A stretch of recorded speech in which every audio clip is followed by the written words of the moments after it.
The symbols of atomic energy are becoming increasingly familiar to all of us in this age of the atom. Inventions pertaining to atomic radiation, like the nuclear reactor these technicians are working with, are bringing scientific achievements undreamed of a few decades past.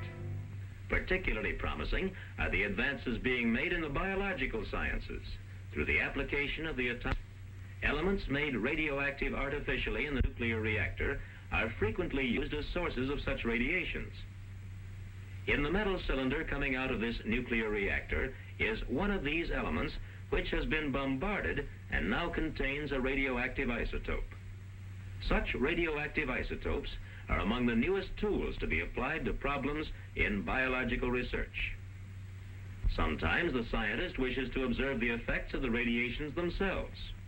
Alpha particles, beta particles, gamma rays, and neutrons are some of the most familiar kinds of radiation. Gamma rays are particularly useful in the study of living things. Gamma rays, like other kinds of radioactive energy, affect living cells. If the effect is serious enough, the entire organism becomes ill and is stunted or dies, like the plants nearest the source of gamma rays emanating from radiocobalt located inside this pole. Most radiation experiments, like the one going on here, do not destroy the living thing being tested. For example, geneticists apply gamma rays to living cells to discover the effects of radiation on growth and heredity. In one kind of experiment, one-celled forms of life are used. Here, a one-celled form of life is reproducing by simple division. Some forms multiply by sexual reproduction. Does radiation affect the rate at which such cells reproduce? In a typical experiment, the geneticist seeks the answer. He transfers a culture solution into a radiation chamber. This culture solution provides a favorable medium in which paramecia, a kind of one-celled animals, live while being subjected to gamma rays. Next, the living paramecia are placed in the culture solution. They may be irradiated in a lead safe like this.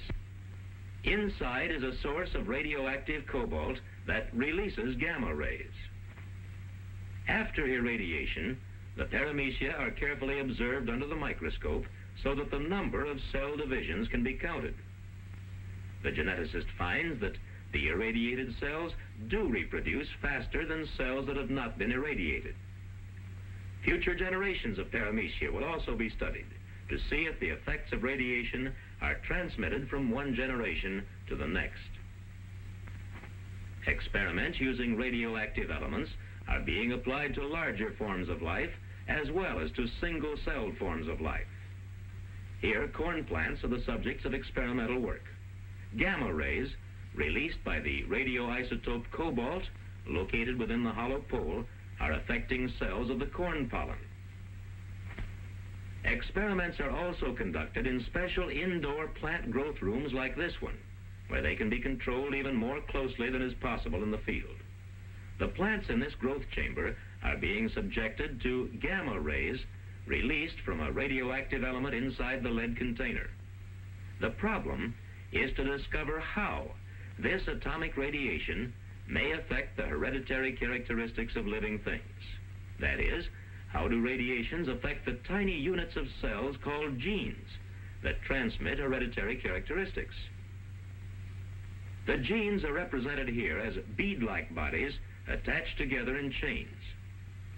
Every living thing inherits its characteristics from the genes of the parent cells that have gone before and passes on similar characteristics to its descendants. Atomic radiation interferes with the normal process by breaking apart the chromosomes which carry the inheritance genes. In this way, radiation affects inheritance. Chromosomes like these from corn are large enough to see under the microscope. Here, there are some detached fragments of chromosomes, particularly at the upper right, proving that the atomic bombardment they have undergone has caused some of them to break apart. The exact results of such changes on future generations can be discovered through growth experiments. The results may be beneficial. Already a strain of corn that is especially resistant to fungus disease has been produced through irradiation studies in which radiations have affected the parent plant cells. Scientists use radioisotopes in another entirely different kind of experiment, the tracer study. In this kind, they try to avoid any effects of the radiations themselves.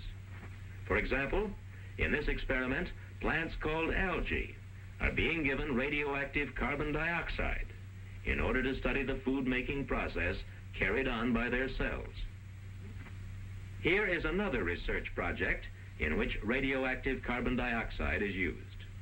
The plants in this special greenhouse live in an atmosphere rich in radioactive carbon dioxide. Radioactive carbon dioxide is piped into the greenhouse. One objective is to produce quantities of radioactive plant products such as drugs, which can be used in experiments that may lead to improved techniques of diagnosing and treating some human diseases. Animals as well as plants may be the subjects of research using atomic radiation. Studies in nutrition often depend on the use of rats.